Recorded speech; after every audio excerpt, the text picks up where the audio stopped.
Sveiki draugai, susitinkam jau antram vlogė. Šiandien ganėtinai geras oras, tad susitinkam prie mūsų servizo Easy Motorworks, kur papasakosiu, ką jau atlikom automobiliui, kaip vis dėlto sekasi ruoštis kelioniai ir panašiai. Tad galim gal pradėti nuo priekio, ką padarėm. Gal pradėsiu nuo to, kodėl nefilmavom, kai darėm visą tai, nes turbūt tokia ir turėtų būti vlogo esmė, kad jūs matot visą atliktą darbą vos ne realiu laiku. Bet per vieną dieną turėjom spėti ganėtinai nemažai dalykų, tai tas atėmė daug laiko ir nebuvo realiai kada net įsikišti su kamera, nes Džiugas bandė spėti, kuo daugiau padaryti, kad kuo mažiau liktų kitam kartai, o dabar gal prabėgsiu, ką padarėm ir po to pasakysiu, kas dar liko. Tai pradėsim nuo priekio, pakeičiau groteles. Aišku, smulkmena, bet jau reikėjo, nes buvo krokodilo odos beveik jau, suskilinėjusias ir panašiai. Tai po to sutvarkėm reilo dačko laidus. Tai ačiū už tai Tadui. Jisai pasistengė, sutvarkęs, įdėjo naujus laidus su naujais pinais ir panašiai. Tada priekį dar pakeitėm tepalus, filtrus, oro filtrus, žodžiu, kuro filtrą ir panašiai. Sudėjom koilus naujus, sudėjom nuo boomerio ratus, kaip jau minėjau prieitam vlogė, susidėjo ratai, užsimontavo naujas padangas priekį, aišku, kam koilai, jeigu nesuleis, tai suleidom priekį, toliau dangtelį jau parėjo, bet jų vis dar neuždėjau, nes važiuosiu kitą savaitę į Nyką traukti liverį, tai trauksis ir veidrodėliai, nėra tikslo. Tad užsidėjau stogo bagažinę, čia įdėsiu video iš bagažinės atkeliavimo ir jos uždėjimo, kaip iš karto atrodė.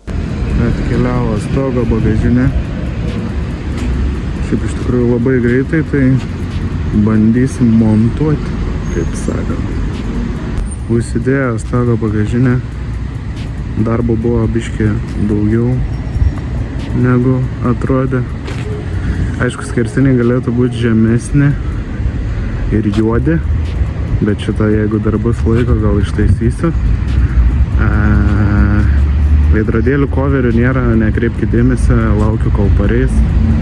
Ale tipo mandri. O šiaip bendras vaizdas neblogas. Aišku, norėtas gal ir pačios stogo bagažinės žemesnės, bet kaip sakant, šiam kartui bus gerai. Kadangi jau grįžot, pažiūrėję tikriausiai mano iškarpas filmuotos su telefonu, kaip atkeliavo stogo bagažinė ir kaip aš ją uždėjau ir ten pasakiau savo nuomonę, tai gal nesikartosiu. Aišku, žymiai galėtų būti viskas geriau, bet šiam kartui bus gerai. Dar pamiršau priekyje pasakyti, pakeitėm kaladėlės, nes kai praeitą kartą važiavom į Austriją ties Varšuva, jau pradėjo cypti Džiugo eksperimentiniai stabdžiai kažkokios neaiškios įmonės. Ir vis skundžiaus dėl to, kad cypia stabdžiai ir man tas nelabai patinka. Tai dabar įdėjo kitas kaladėlės. Ir kai įdėjo, sakė, niekam gyvenime tos kaladėlės necipia. Tai galiu pasakyti cypia ir nežinau, ar aš čia kaltas, ar reikės keisti ir stabdžių diskus. Netgi čia statant cypia stabdžiai, tai nėra labai faina, kai važiuoju ilgą kelionę ir juolab miestelį ir panašiai, ir dar važiuosim į gan aukštą kalną, kaip čia įsireiškus Glocknerį Austrijai, tai ten reikės maks gerų stabdžių.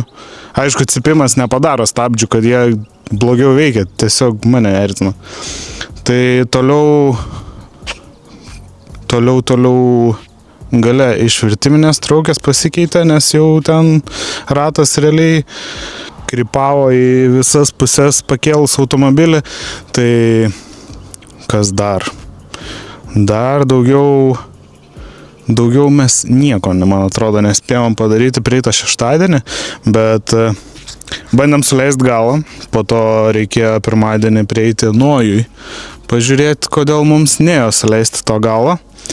Bet kadangi keitėsi traversas prieš tai ir panašiai, vairas stovėjo kreivai, buvo klaidų, tai dėl to neleido leisti galą.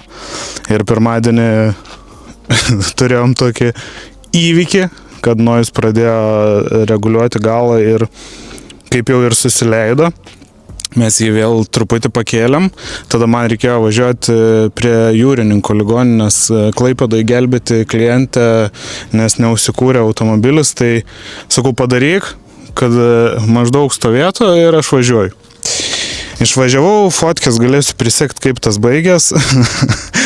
Tiesiog pasijaučiu kaip labai senais laikais, kai važinėjau su pjautom ir kinkodavo visas automobilis, tai buvo nelabai linksma ir sugadinau kitos pusės padangą, bet ilgiau pasivažinėjus supratau, kad galinės padangas, kadangi buvo imtos dėvėtos, tai reikės vis tiek keisti, nes susilaiptavimas jaučiasi labiau negu turėtų jaustis, tai tas komforto neprideda irgi tokiai kelioniai. Priekį dar turėsiu problemą, čia jau galima pereiti prie to, ką dar reikės padaryti, tai priekinius ratus nuo boomerio, kai montavom, matėm, kad yra truputį linkę abu du ratai. Tikėjaus, kad išsibalansuos ir nereikės jų vežti tvarkyti, bet reikės. Tai vešime ratus tvarkyti. Tada restauruosiu turbą, ne dėl to, kad jai būtų ten visiškai ragas, jau yra ženklų tokių, kad jinai negeriausius laikus gyvena, bet dėl šventos ramybės nuvešiu restauruoti turbą.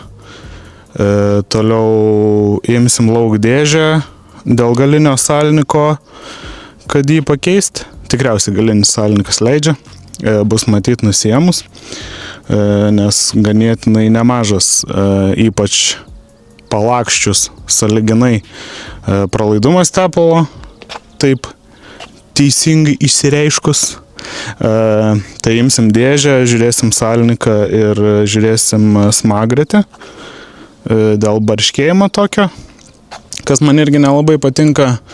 Daugiau, aišku, vėl susižiūrėsim visus mazgus, nes realiai liko mėnuo grubiai iki išvažiavimo, tad reikia viską susižiūrėti. Ir dabar, kai jau darysim visus dalykus, gal bandysiu įterpti kamerą ir bandyti padaryti taip, kad Džiugas pakalbėtų į kamerą ir papasakotų plius minus, ką reikėtų ir jums pasiruošti, važiuojant į tokią kelionę ar į kitą kažkokią kelionę, nesvarbu. Dar norėčiau išsigaudyti aukščius, nes galas vis dar stovi ganėtinai aukštai. Tas ganėtinai aukštai yra 1 centimetras, bet sėdint automobilį vis tiek ganėtinai jaučiasi raketos toks vaibas, tai yra tokia viena daina, bet nedainuosiu jos. Tai tų darbų pakol kas tiek. Kitoj savaitėj dabar filmuoju rugpjūčio 2 jums šitą video.